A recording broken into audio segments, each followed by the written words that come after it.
bem-vindo ao JT na TV. Depois de quase um ano de discussão, a reforma da Previdência foi aprovada e já está em vigor. E agora, as dúvidas são muitas e para te ajudar a entender como ficam as novas regras para a aposentadoria, a gente convidou um especialista no assunto, o juiz do trabalho, Carlos Alberto Pereira de Castro. Mestre em Ciência Jurídica, nosso convidado é professor de Direito Previdenciário e possui diversas obras sobre o tema. No programa de hoje, ele vai falar sobre as mudanças no regime geral de previdência. No caso do regime dos servidores, temos uma outra entrevista tratando do tema. O link está na descrição do vídeo. Doutor Carlos, seja bem-vindo. Obrigada pela presença em nosso programa para debater a nova Previdência.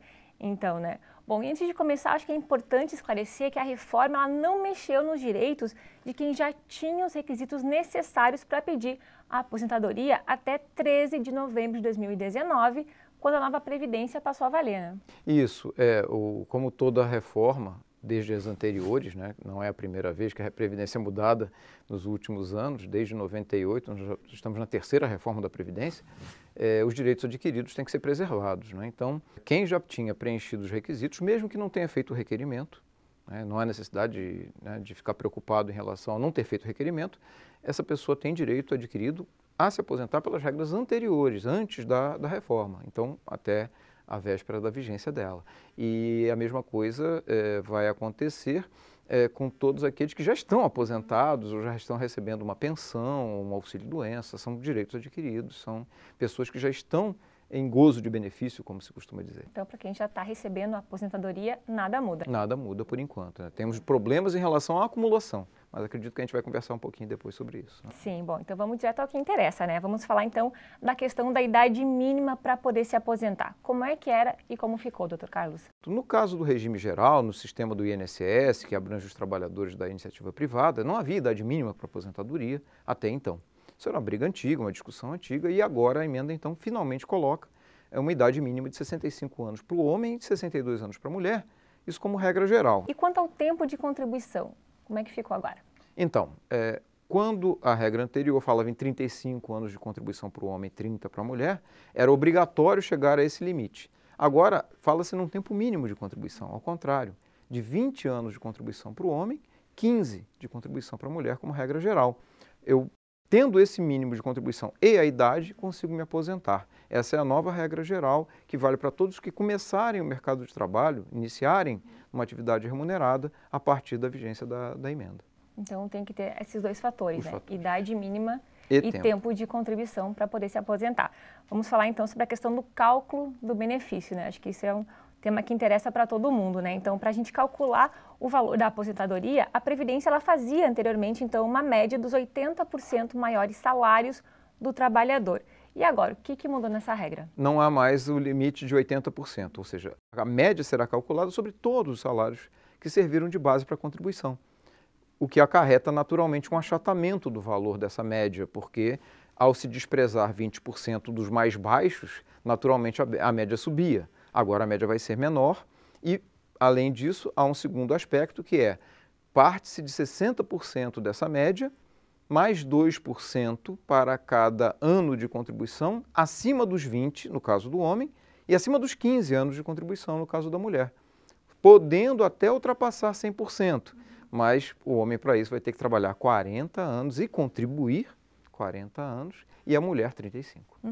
Bom, então, além pela essa nova regra não haver mais um desconto dos salários menores, para que o trabalhador receba a integralidade, ele vai ter que contribuir por mais tempo, 60%, pelo menos no caso dos homens, ele vai ter que contribuir 20 anos, 20 anos é o mínimo. Se ele quiser receber, digamos, 80% desse salário, vai ter que contribuir por mais 10 ele vai ter 70, por mais 20 ele vai ter 80, por mais 30 ele vai ter 90, por mais 40.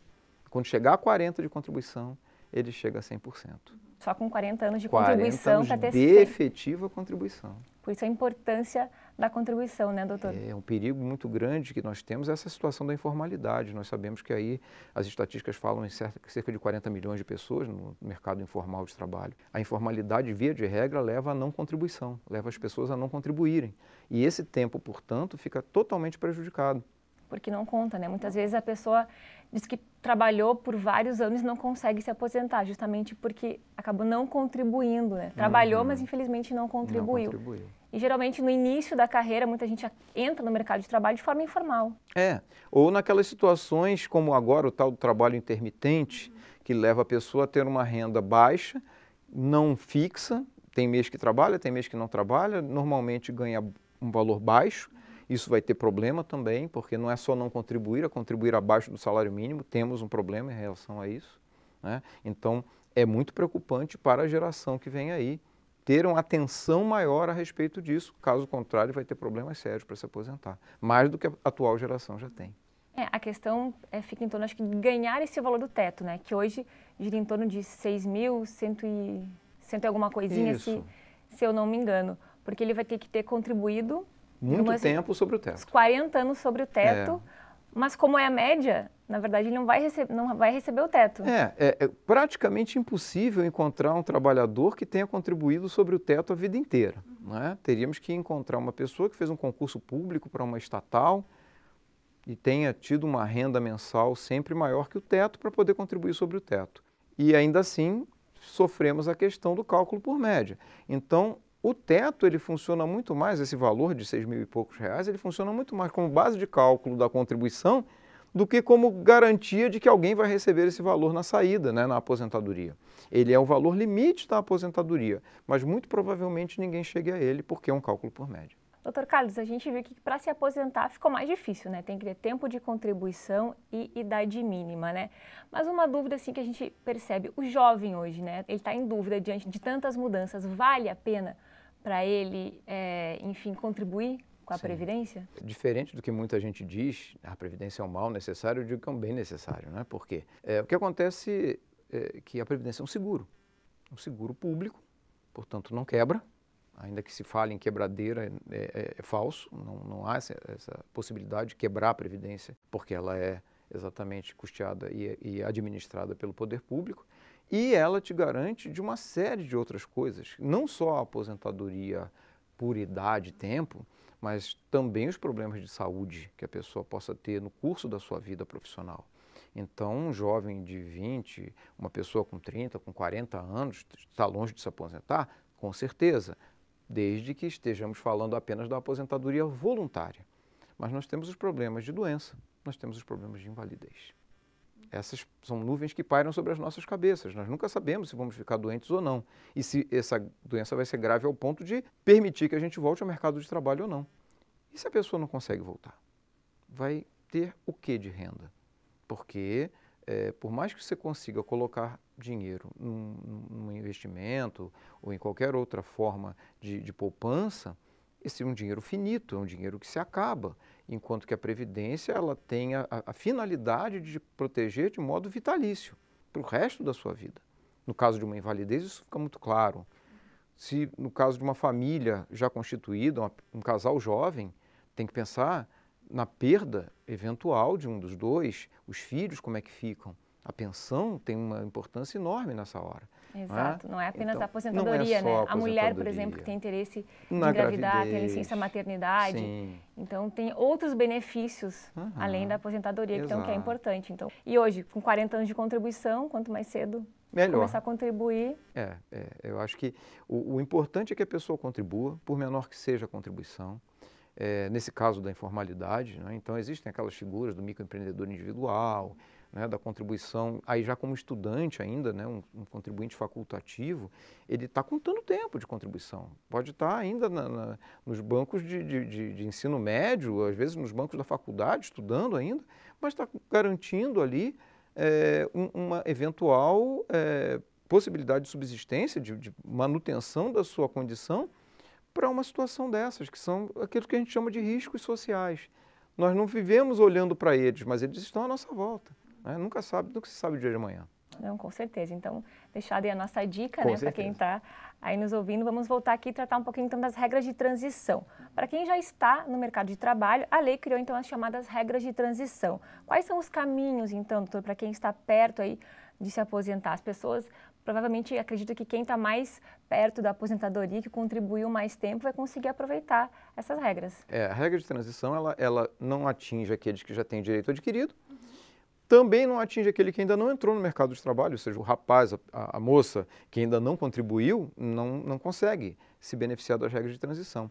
E aqueles que estão há muito pouco tempo também contribuindo, não vão conseguir se beneficiar, porque as regras de transição, como foram criadas, elas aproveitam apenas a que estão muito perto da aposentadoria, né? Faltando pouco tempo de contribuição, faltando pouco ali para aquela idade limite que foi estabelecida. E, portanto, em coisa de 4, 5 anos, praticamente já não tem mais sentido falar em regra de transição. Quem tem mais do que isso para cumprir, não é interessante pensar nisso. De todo modo, o que é mais interessante aí é que a pessoa que tem dúvida a respeito, porque são muitas regras de transição, sim. são 5 ao todo, ela procure o INSS. Se ela acredita que tem possibilidade de se encaixar numa regra de transição, ela agenda um comparecimento ao INSS para analisar a sua condição, para ver se o seu tempo de contribuição está todo correto. Né? Às vezes acontece, né, de ter trabalhado numa empresa ou um vínculo doméstico e a contribuição não ter caído corretamente lá no chamado CNIS, né, que é o cadastro de cada trabalhador, e aí ela já aproveita e verifica isso. Ah, bom, eu tenho condições de me aposentar. O INSS tem o dever legal de te informar quais regras se aplicam ao seu caso, qual o valor que você receberia em cada situação, porque você não é obrigado a saber exatamente como funciona. Então, o que você precisa saber bom, eu tendo a possibilidade, o INSS vai me dizer sim, e de que modo eu posso me aposentar. Tem mais de uma possibilidade. Ele te indica as 2 possibilidades, qual é o cálculo das 2 e qual é o melhor benefício. Isso é um dever do INSS. Mais uma informação importante. É verdade. Né? Bom, e em relação, então, doutor, às aposentadorias especiais, né? Quem são as pessoas, as categorias que têm direito a se aposentar? Ok. No âmbito do regime geral, nós temos os professores, já mencionados, né? Até o ensino médio, o ensino superior não tem regra geral, não é regra específica. Nós temos as pessoas que exercem atividades nocivas à saúde. O trabalhador na mina de carvão, o trabalhador que é exposto à radiação de raio-x e outras, né, radiações ionizantes, o trabalhador na área da saúde, com contato com agentes infecto-contagiosos. 3 exemplos bem claros aí das chamadas aposentadorias especiais. Temos os portadores de necessidades especiais, portadores de deficiências, também são agraciados com regras específicas. Então, essas também são regras que são inerentes apenas a esses grupos. A pessoa precisa se encaixar exatamente nos requisitos ali previstos. Os professores são sempre 5 anos menos que a regra geral. As regras da aposentadoria especial não tinham idade mínima, passaram a ter. Isso é um contrassenso lógico, inclusive, porque se um trabalhador em mina de carvão de subsolo, né, tem que se aposentar pela regra que vigorava até então com 15 anos de atividade, é de se supor que se ele começar a trabalhar na faixa dos 20, né, na década de 20 anos de idade, antes dos 40 deveria estar aposentado. E agora a regra fala em 50 para mais anos de idade, o que é um contrassenso lógico. Anos de né? idade.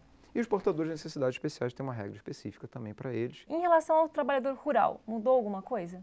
Não, pois é. A proposta tinha originalmente uma intenção de mudar as regras da aposentadoria rural e isso depois, no meio da tramitação, foi abandonado. Então, não mudaram as regras para o trabalhador rural, continua sendo 60 anos para o homem, 55 anos para a mulher, aquela aposentadoria de um salário mínimo. Há alguns critérios que têm que ser observados para comprovar a atividade rural, mas isso também já é objeto de uma medida provisória, que depois foi transformada em lei, ainda estão ajustando esses detalhes. Fala-se na vinda de um novo decreto para regulamentar isso tudo. Então, aqueles que têm tempo rural ou trabalham no campo, é interessante observar o desenrolar dos acontecimentos ainda. Por enquanto, eles podem respirar mais aliviados. Por enquanto, está tudo bem.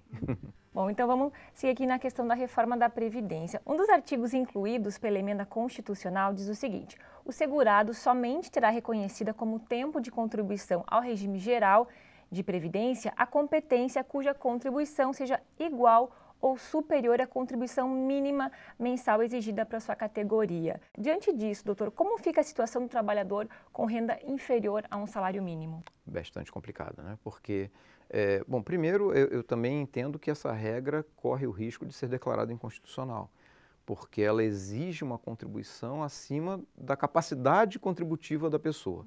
Isso em direito tributário se diz que é uma violação, porque chega ao ponto de gerar quase um confisco. Vamos imaginar um trabalhador intermitente, né, um antigo freelancer, né, como se chamava, trabalha então na noite fazendo segurança ou sendo garçom e ganha R$100 a cada vez que ele é chamado. Digamos que ele seja chamado 4 vezes no mês e ganhe R$400 ao todo, menos que um salário mínimo. Pagará a contribuição sobre esses R$400, se for registrado, tudo certinho, não estiver na informalidade. Se estiver formal, ele contribuirá sobre R$400. Ou seja, não haverá contribuição sobre o mínimo. Este mês, esta competência, como diz a lei, não será computada. Imagine se essa pessoa fica 1 ano, 2 anos, 3 anos nessa situação. Não é? São 3 anos perdidos.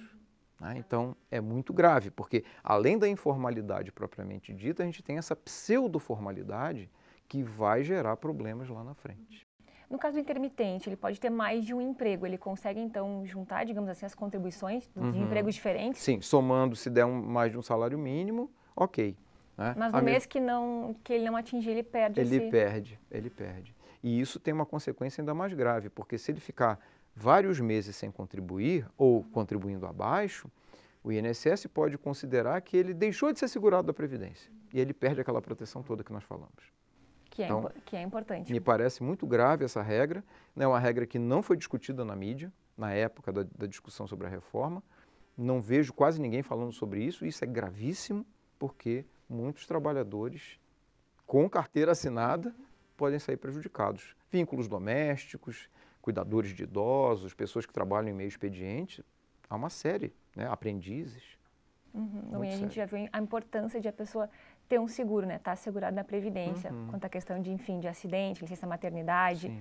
E eu queria justamente tratar da questão dos acidentes, porque é uma questão importante, né? Quais as novas regras para a aposentadoria por invalidez? Ok, a invalidez foi outra situação que ficou bastante piorada, né? A reforma foi muito draconiana com a questão da invalidez. Bom, a invalidez é aquela situação em que a pessoa não pode mais trabalhar, né? Nós temos que partir da premissa que ela não tem mais capacidade para trabalhar. Então, ela vai precisar da Previdência para sempre, né? Até o último dia de vida. O que acontece? O cálculo da aposentadoria por invalidez mudou. Ela antes era 100% da média para qualquer situação de incapacidade, ligada ao trabalho ou não, no primeiro dia de trabalho ao último dia de trabalho da pessoa, o cálculo da aposentadoria era 100% da média, daquela média de 80% maiores salários. Agora, além de ser um cálculo que conta todos os salários de contribuição, parte da mesma ideia de 60% mais 2% para cada ano a mais do que 20% para o homem e 15% para a mulher. Entrou na regra geral, então. Cai na regra geral, a não ser que seja acidente de trabalho ou doença ocupacional. Ou seja, é necessário, para receber os 100% da nova média, vamos chamar assim, que a pessoa tenha ficado inválida por causa do trabalho e não por causa de outras situações. Lembrando que, por força de uma medida provisória aprovada mais recentemente, o acidente de percurso deixou de ser acidente de trabalho. Não sei se a medida provisória vai ser transformada em lei, depende do Congresso Nacional, mas se virar lei, ainda há esse agravante, né? Então, o trajeto entre a casa e o trabalho e vice-versa deixa de estar na regra dos 100% da média e passa a ter a regra dos 60 mais 2. Um trabalhador com 10 anos de contribuição, 15 anos, 20 anos de contribuição, receberá apenas 60% da média, né? A não ser que seja acidente de trabalho. Complicada a situação, né? Muito grave. Bom, um outro ponto também delicado são as pensões, né? Como que ficou o cálculo do benefício em relação às pensões? A pensão também sofreu muito, né? Primeiro, ela deixa de ser 100%, ela passa a ter coeficientes. Ela parte de 50% da média ou 50% da aposentadoria que venha sendo recebida pelo segurado que falecer, que são duas situações. O segurado em vida falece, contribuindo, né, não aposentado, falece. E já aposentado vem a falecer. Nos dois casos gera pensão. E aqui em qualquer circunstância, né? Seja no primeiro dia de trabalho, seja depois de muitos anos de aposentadoria. Então, a pensão é devida. Problema: em vez de ser 100% do valor da aposentadoria ou da média que ele receberia na aposentadoria, caso ele fosse um trabalhador ainda em atividade, parte de 50% mais 10% para cada dependente, até o máximo de 100%. Então, no caso de uma pessoa que deixe viúva ou viúvo, companheiros, né, também entram nessa situação, e filhos até 21 anos de idade ou inválidos, cada um deles conta mais 10%. Então, se deixou esposa e filho, ou marido e filho, 70%. 2 filhos, 80%. 3 filhos, 90%. 4, 100%. Né? A partir do 5º filho não conta mais. Exceção: se um desses filhos for inválido ou for portador de deficiência, então o cálculo é 100%. A outra situação grave é que, na regra anterior, os 100% eram divididos entre todos os dependentes até que o último dependente deixasse de ser. Agora não. O valor que, por exemplo, um filho chega aos 21 anos de idade, aquele valor que ele vinha recebendo não passa para a viúva ou para os outros irmãos dele mais novos. Não passa mais.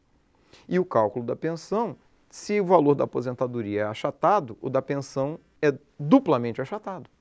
Porque se a aposentadoria já baixou daquilo que é a média, a pensão é um percentual desse valor agora, há situações em que a pensão vai corresponder a 36% da média.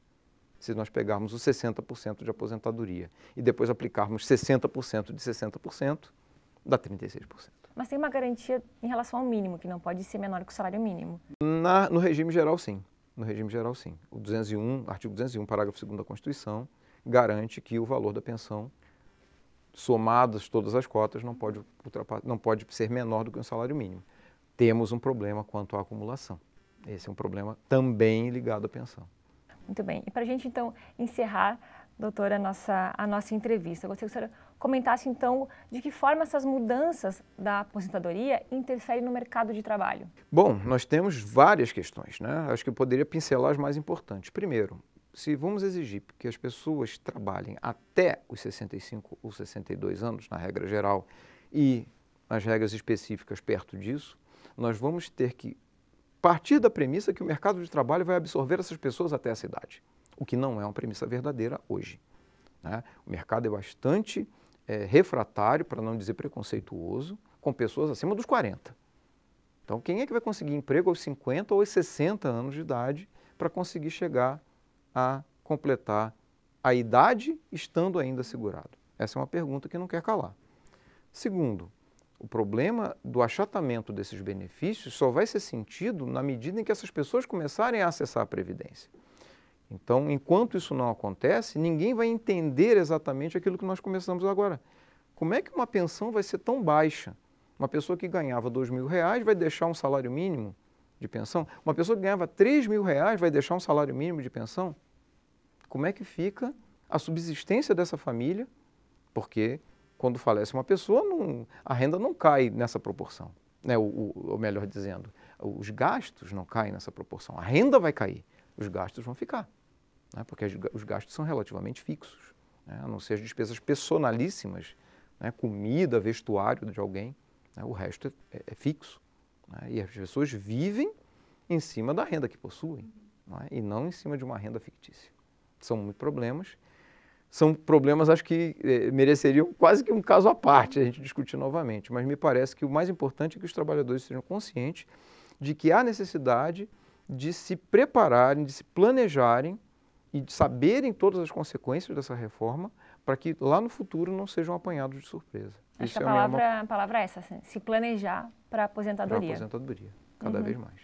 Obrigada, doutor Carlos, foi um prazer conversar com você. Da mesma forma. E até uma próxima oportunidade. Obrigado.